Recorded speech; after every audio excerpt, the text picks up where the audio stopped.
प्रधानमंत्री नरेंद्र मोदी ने आज तमिलनाडु के थूथुकुडी में करोड़ रुपए की सौगात दी है। आपको बता दें कि पीएम मोदी ने 17,300 करोड़ रुपए के प्रोजेक्ट्स की नींव रखी। इनमें देश का पहला हाइड्रोजन हब पोर्ट और इनलैंड वाटर बे वेसल शामिल है। इस बेसल को हरित नौका इनिशिएटिव के तहत बनाया गया। इसके साथ ही पीएम ने वीओ चिदम्बरम बंदरगाह पर आउटर हब कंटेनर टर्मिनल की आधारशिला रखी। पीएम ने 10 राज्यों और केंद्र शासित प्रदेशों में 75 लाइट हाउसेस में पर्यटक सुविधाएं भी राष्ट्र को समर्पित की। इस अवसर पर पीएम मोदी ने कहा कि तमिलनाडु और देश की जनता को एक सत्य बताना जरूरी है। उन्होंने कहा कि सत्य कड़वा होता है, लेकिन वे सीधा आरोप यूपीए सरकार पर लगाना चाहते हैं। जो परियोजनाएं वे आज यहाँ लेकर आए हैं, वे दशकों से यहाँ के लोगों की मांग थी।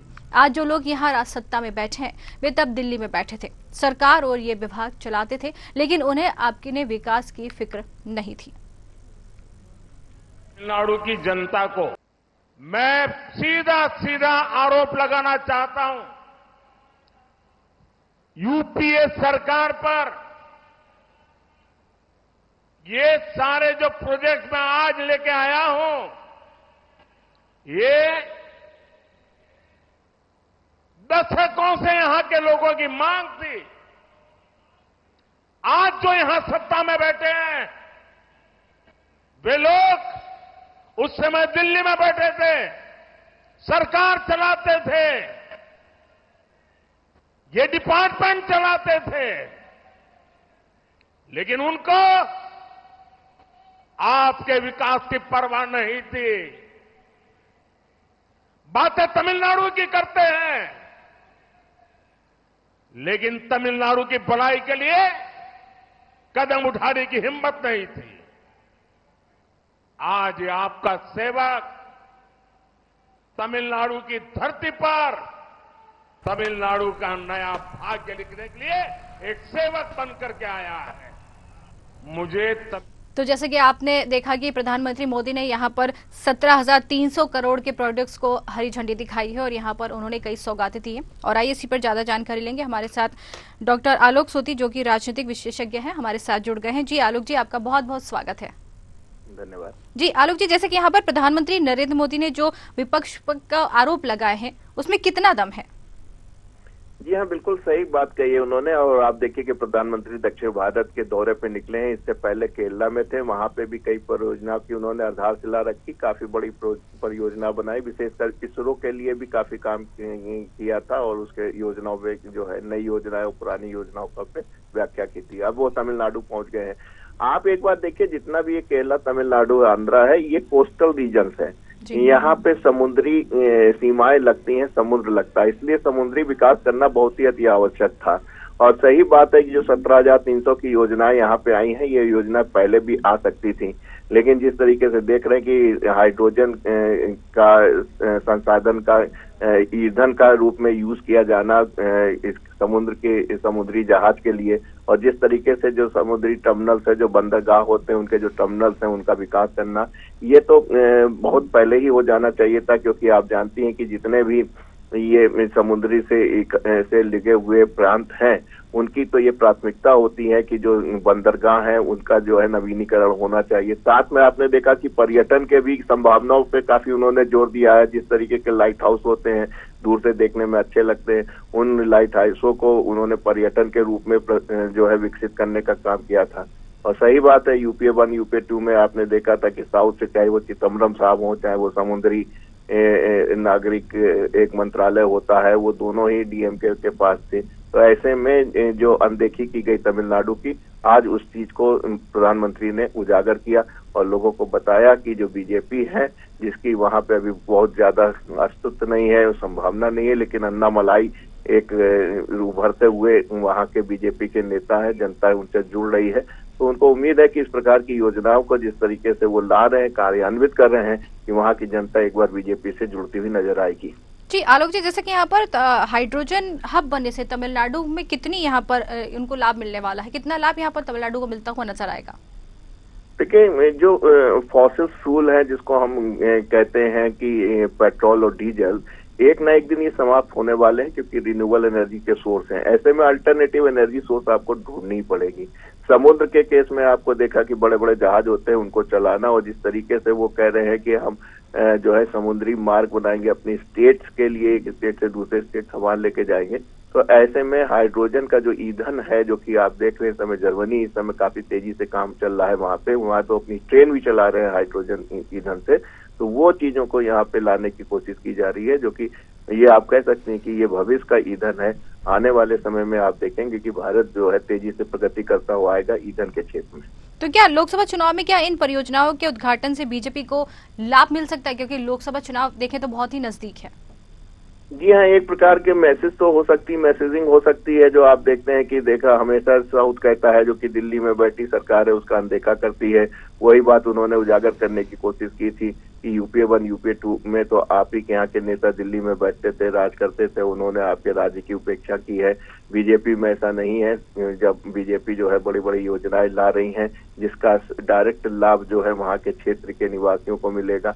ऐसे में आप देख रहे हैं कि बीजेपी अपनी जगह बनाने की, विशेषकर प्रधानमंत्री जिस तरीके से अपने को एक सेवक के रूप में प्रस्तुत कर रहे हैं, तो उम्मीद है कि वहां पे कम से कम कुछ नहीं तो पढ़े लिखों में ही अपनी जगह बनाने की कोशिश कर रहे हैं। हाँ, वहां पे भी ग्रामीण क्षेत्र है, उनकी भाषाओं का थोड़ा सा रहता है, लेकिन लोकल स्तर पे जो है बीजेपी का संगठन काफी तेजी से काम करता जा रहा है, और इस प्रकार की योजनाएं जब आती हैं लोग उसको कार्यान्वित होते देखते हैं तो उसका प्रभाव जो है वहाँ की जनता पे पड़ता ही है। जी आलोक जी, क्या ऐसा नहीं लगता आपको कि ये परियोजना जो है बीजेपी ने लाने में बहुत देर कर दी, जबकि यहाँ पर तमिलनाडु को इन 10 साल से यहाँ पर उनकी सरकार है, लेकिन ये परियोजनाएं जो अभी तक नहीं लाई गई है, अब परियोजनाओं को लाने की पीछे कारण क्या है? क्योंकि काफी लंबे समय बीत गया है और सरकार 10 साल से उनकी रही है।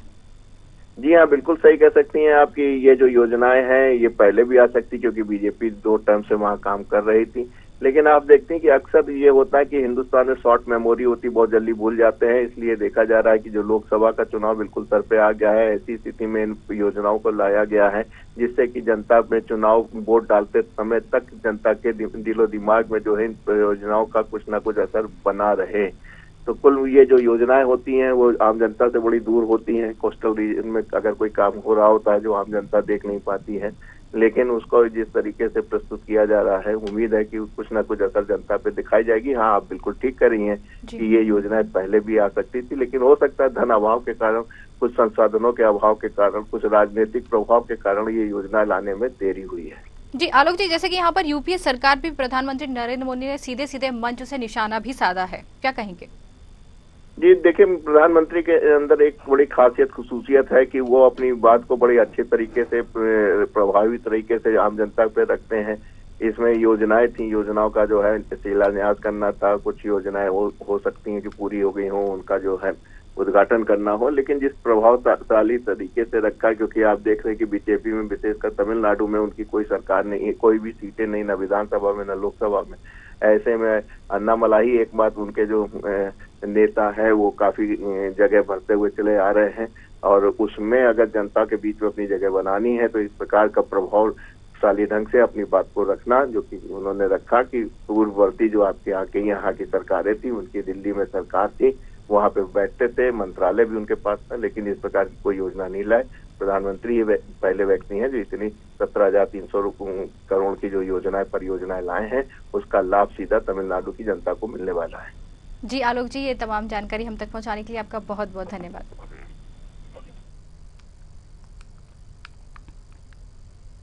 दूसरी बड़ी खबर में हम बात करेंगे लोकसभा चुनाव की।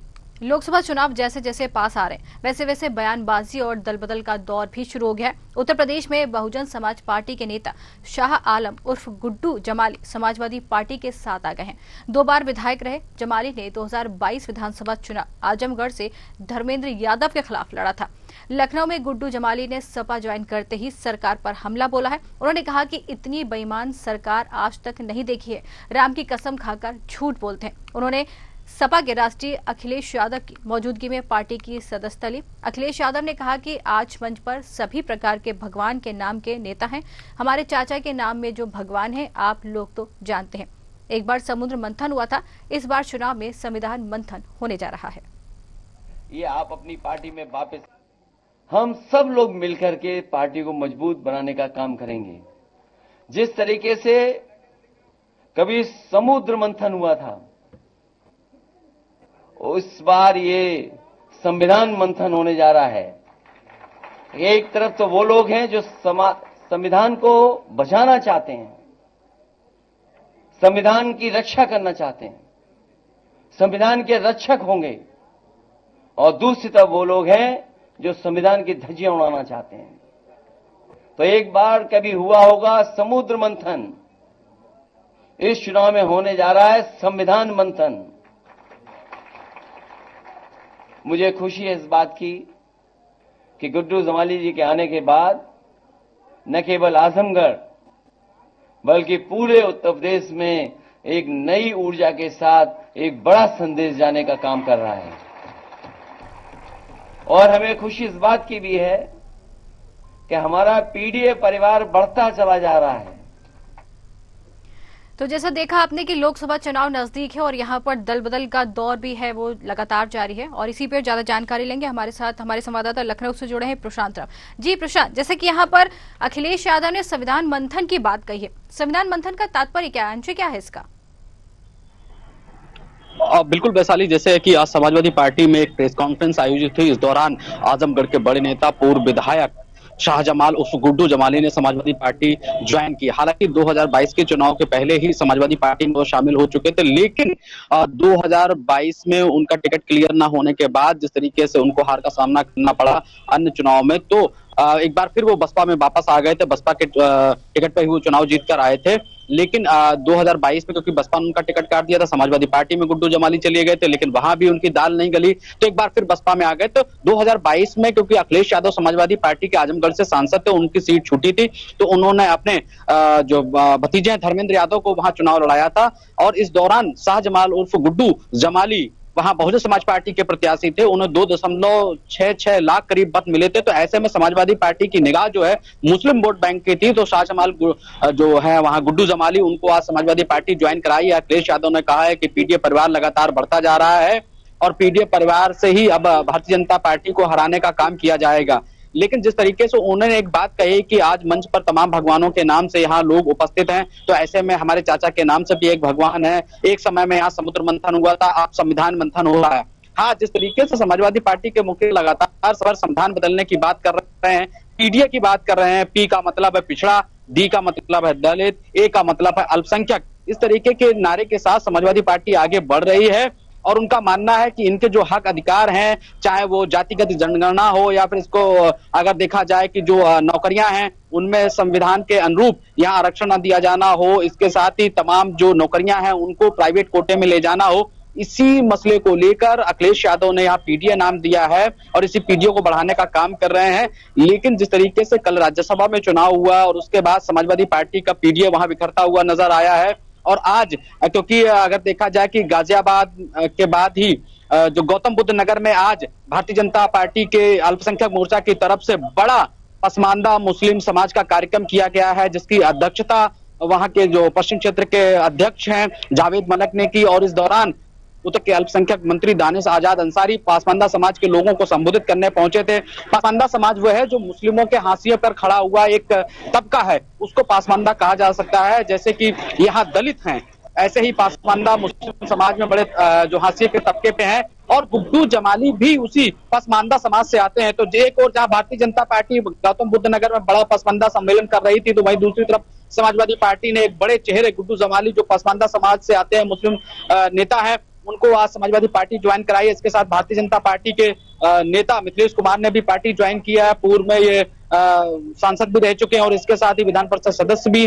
तो इन्होंने आज बीजेपी छोड़कर भारतीय जनता पार्टी ज्वाइन की है। समाजवादी पार्टी का कुनबा जिस तरीके से बढ़ रहा है, वैशाली आपको बता दूं कि 2022 में भी समाजवादी पार्टी ने अपना कुनबा बढ़ाया था, लेकिन वो सत्ता हासिल नहीं कर पाई क्योंकि जो कैडर का कार्यकर्ता था वो नाराज होता चला गया। और इसी बीच अगर देखा जाए कुशीनगर से भी एक पार्टी के वरिष्ठ कार्यकर्ता ने जो अखिलेश यादव को एक सुझाव भेजा है कि जिस तरीके से 30 साल से या 35 साल से जो समाजवादी विचारधारा के साथ और मुलायम सिंह के साथ काम कर रहे थे, इसके साथ ही समाजवादी पार्टी में लगातार हैं, तो वो निस्वार्थ होकर काम कर रहे हैं। लेकिन समाजवादी पार्टी के मुखिया अखिलेश यादव बाहर से आने वाले नेताओं को तवज्जो देते हैं, उन्हें टिकट देते हैं, तो ऐसे में जो कैडर का कार्यकर्ता है वो नाराज हो जाता है। और यही आरोप 2022 के विधानसभा चुनाव में भी समाजवादी पार्टी के मुखिया अखिलेश यादव पर लगे थे। नतीजन की समाजवादी पार्टी केवल 111 सीटों पर ही सिमट कर रह गई है।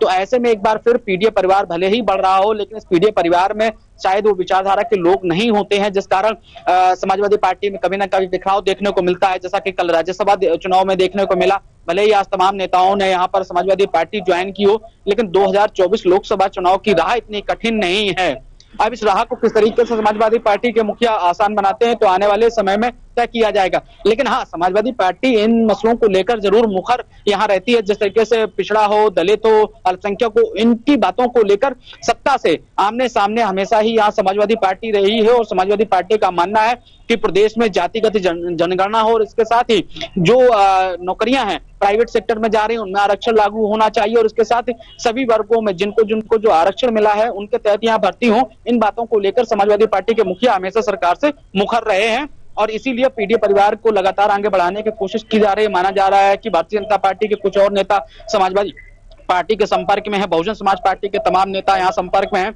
जो समाजवादी पार्टी लोकसभा चुनाव आने से पहले ज्वाइन कर सकते हैं। हालांकि लाभ कितना होगा ये तो आने वाला 2024 का लोकसभा चुनाव परिणाम ही बताएगा। जी वैशाली। प्रशांत, जैसे कि यहाँ पर अब गुड्डू जमाली ने जो है वो सपा का दामन थाम लिया है, तो अब लोकसभा चुनाव में कितना यहाँ पर फायदेमंद उनके लिए साबित होने वाले हैं? बिल्कुल, देखिए गुड्डू जमाली ने जब समाजवादी पार्टी आज ज्वाइन की उस समय उन्होंने एक संबोधन किया। संबोधन में उन्होंने कहा कि ये भारतीय जनता पार्टी वही है जो भगवान श्री राम की झूठी कसम खाती है और भगवान राम की झूठी कसम खाने के बाद ही ये लोग काम करते हैं। तो एक बड़ा हमला गुड्डू जमाली ने बोला है। और जिस तरीके से वहां आजमगढ़ में वर्तमान सांसद दिनेश लाल निरहुआ पर भी उन्होंने हमला बोला है कि भले ही भारतीय जनता पार्टी के वो सांसद हो, लेकिन वहां उन्होंने उस तरीके से विकास नहीं किया जो आजमगढ़ क्षेत्र को मिलना चाहिए था। पूर्व में यहाँ से दिवंगत नेता मुलायम सिंह यादव भी सांसद रह चुके हैं, अखिलेश यादव भी सांसद रह चुके हैं। तो ऐसे में देखा जाए कि भारतीय जनता पार्टी को डिफीट देने को लेकर गुड्डू जमाली एक बड़ा नाम है, क्योंकि उनके पास अगर 2022 के वोटों का अगर आंकड़ा देखा जाए तो 2,66,000 था। तो अब अगर कहीं भारतीय जनता पार्टी को नुकसान करना है, अगर वहां पर समाजवादी पार्टी गुड्डू जमाली को वोट देती है तो मुस्लिम एकता वहां देखने को मिलेगी, दलित एकता। तो ये जरूर होगा कि भारतीय जनता पार्टी के लिए वहां सीट जो है वो बड़ी ही कांटे की हो जाएगी। और इसके साथ जी प्रशांत तक हमारी प्रशांत पर भी प्रभाव पड़ेगा। जी प्रशांत, आपका बहुत बहुत धन्यवाद ये तमाम जानकारी हम तक पहुंचाने के लिए।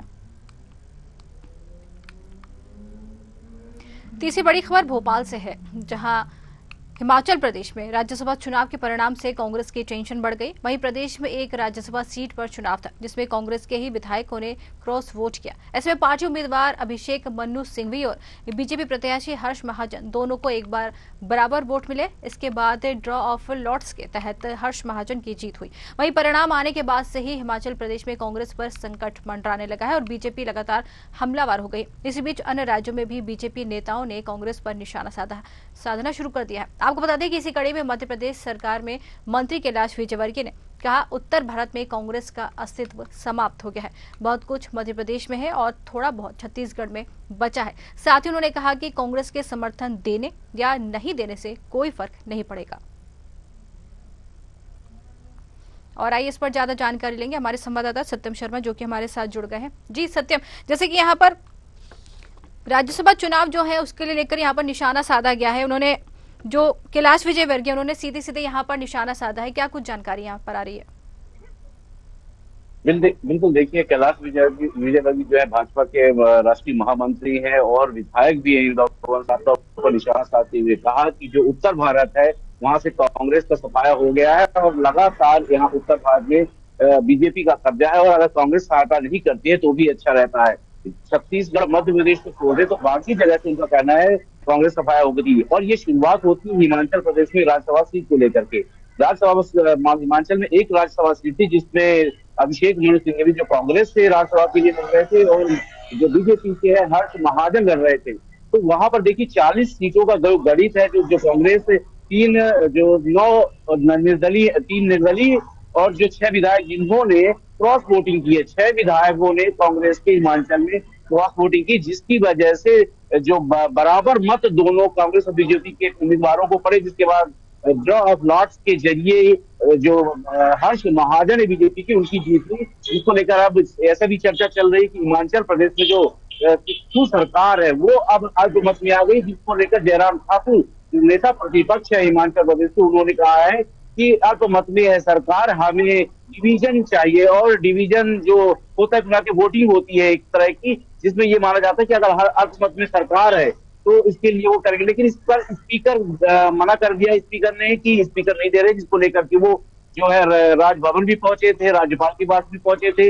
लेकिन फिलहाल हिमाचल प्रदेश में देखा जाए तो साफ तौर पर कांग्रेस की क्रॉस वोटिंग ने ये बता दिया है कि कांग्रेस से जो विधायक है वो कहीं ना कहीं खुश नहीं है। और देखिए खबर ये भी है कि हरियाणा जो बीजेपी शासित राज्य है, वहां पे 6 विधायकों और 3 जो निर्दलीय है उनको रखा गया है। तो कुल मिलाकर के जो हिमाचल प्रदेश है सुक्खू सरकार है, वो कहीं ना कहीं अब अल्पमत में आती जा रही है। और जिसको लेकर के जो 6 विधायकों ने जिनने क्रॉस वोटिंग की है उस पर भी कार्रवाई करने की बात पर जब कांग्रेस से बात हुई लोगों की, तो मीडिया कर्मियों की, तो उन्होंने जो 6 विधायकों जिन्होंने क्रॉस वोटिंग की है उन्होंने मना किया कि उस पर कार्रवाई नहीं कर सकते।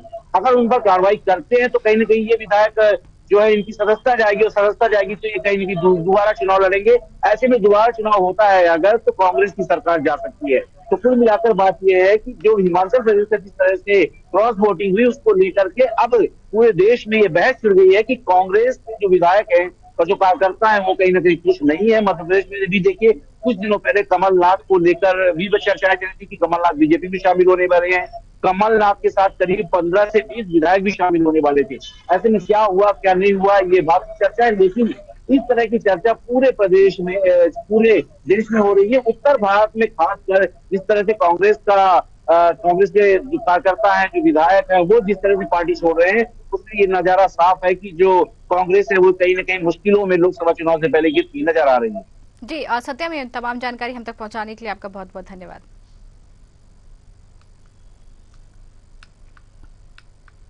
और चौथी और आखिरी खबर मध्य प्रदेश से भोपाल से है, जहां पटवारी भर्ती परीक्षा का विवाद मध्य प्रदेश में थमने का नाम ही नहीं ले रहा। जिस तरह पटवारी भर्ती परीक्षा हुई और फिर विवादों में आई, उसके बाद परीक्षा परिणाम रुक गए, फिर डॉक्यूमेंटेशन हुआ।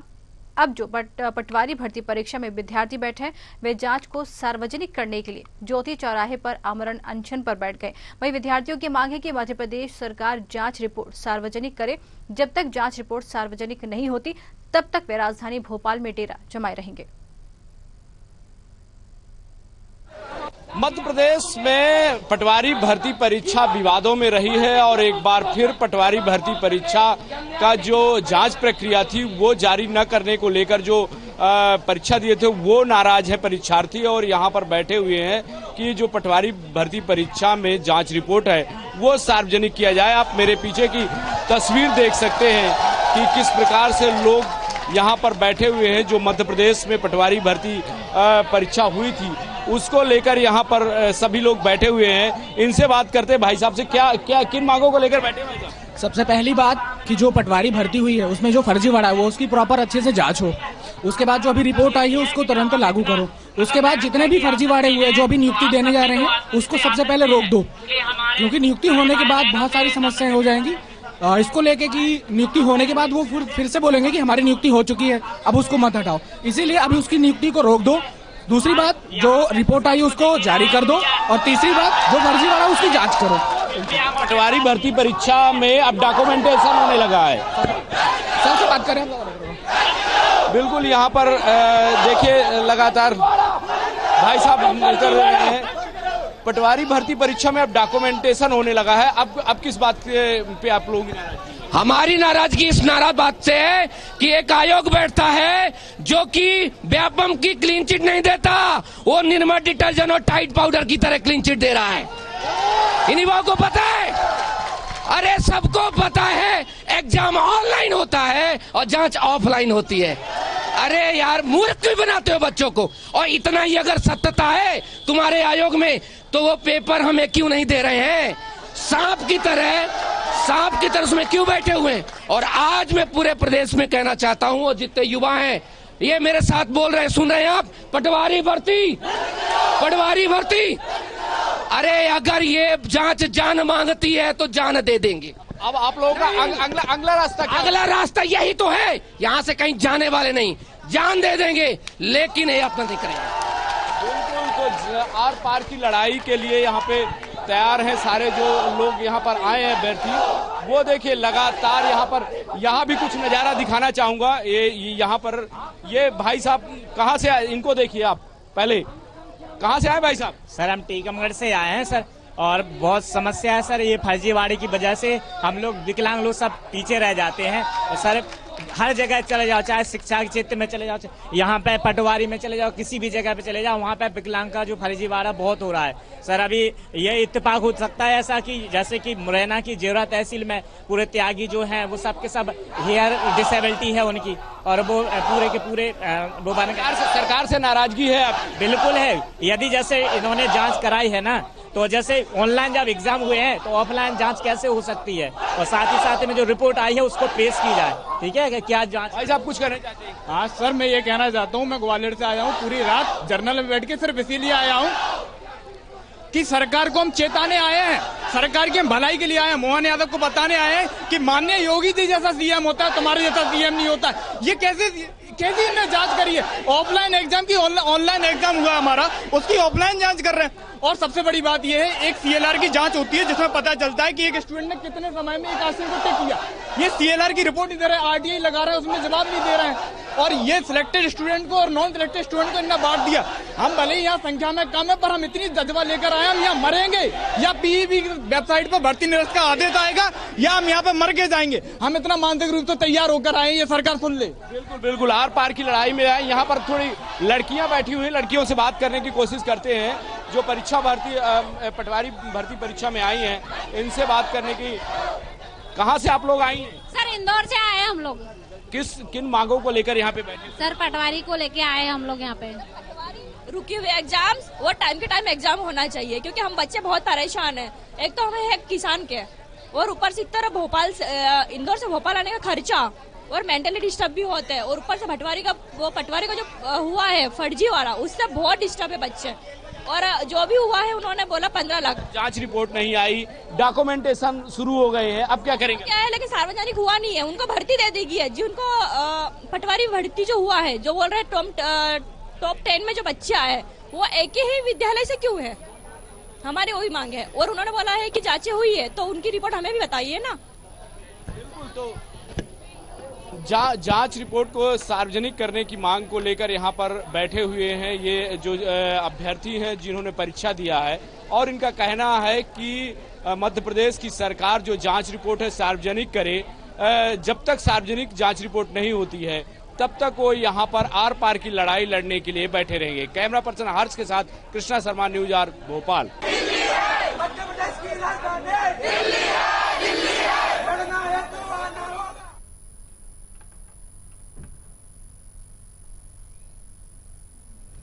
तो जैसा कि देखा आपने कि पटवारी भर्ती परीक्षा का मामला जो है वह थमने का नाम नहीं ले रहा है। ये मामला लगातार बढ़ता जा रहा है। यहाँ पर छात्र जो है वो धरना प्रदर्शन के लिए बैठ गए और उनकी मांग है कि जो जांच रिपोर्ट है उसको सार्वजनिक किया जाए। अब देखने का ये बात होगी कि ये रिपोर्ट सार्वजनिक की जाती है या नहीं, या फिर पटवारी जो परीक्षार्थी हैं उनकी मांगों पर कब तक अमल हो पाता है। तो 4 बड़ी खबरों में फिलहाल इतना ही।